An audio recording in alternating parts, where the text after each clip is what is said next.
Ja, vse skupaj se je začelo pomotoma. Bila sva jezna po neki seji, tudi reforma seveda, ker nekaj najnih predlogov ni bilo lepo sprejeti in potem sva se peljala domov in ugotavljala, s čim bi lahko najbolj nagajala najnim šefom. In sva prišla na idejo, da bo pustila vse druge načrte in se lotila najbolj drznega projekta, ki je totalno neumn bil v takratni situaciji, da prevedejo Dalmatina in to celotno Biblijo ne v križno slovenščino, ampak v danes razumljivo slovenščino. In kriterij pri tem prevajanju je bil ta, da ne ostane toliko Dalmatina, kot ga je še mogoče danes razumeti. Skratka, čim več. Namreč, da ima bralec garancijo, ki je pri drugih posodobitvah, recimo pri nemški, zato najbolj poznam, pri zadnji Lutrovi izdaji, tam ni o Lutru razni imena nobenega sledu. Medtem, ko kdor bo bral Dalmatina danes, bo takoj dobil okus, to je Dalmatin.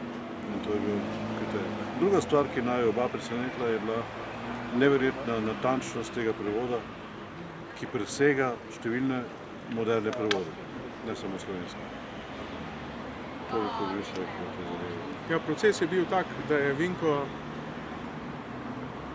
prevedel poglavje ali dva in potem ga poslal naprej, se pravi iz Dalmatinovega originala, in potem sem jaz imel čas, da sem se ukvarjal s Dalmatinovim in Vinkovim prevodom, malo smo pogledali tudi v ostale, tako v Lutro, kot seveda v originalne jezike, grški jezik, da vidimo, kako je Dalmatin prevajal, in smo nekako prijetno presenečeni bili, da medtem, ko se je Dalmatin opiral na Lutra, se vidi, da je Dalmatin sam prevajal in je imel dobro znanje tako jezika kot slovnice in pogleda grškega jezika in izvirnika.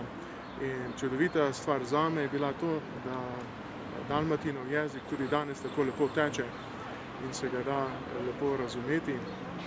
In mi mislimo, da bo to ljudem na blagoslov in tudi na bogatstvo tako slovenskemu narodu, kot posameznikov, ki bodo brali Božjo besedo.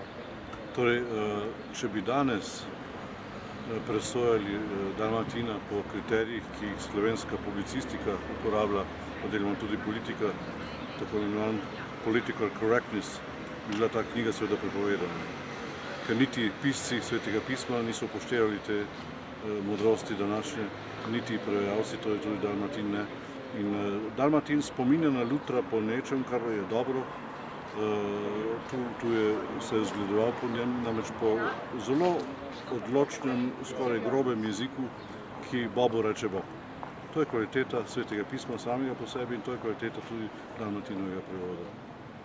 In en izziv še za naju, ki je bil, je ravno tudi to bil, da dosti tega slovarja še ni v posodobljenega. Ne, sploh ga ni bilo, sploh ga ni.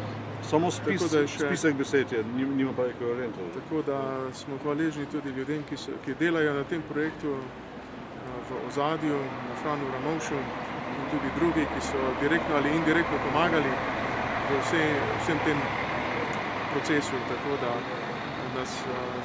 nas veseli že naprej delo na stari zavezi, sicer ne vemo, kdaj bo to končano, ampak se veselimo dela že naprej.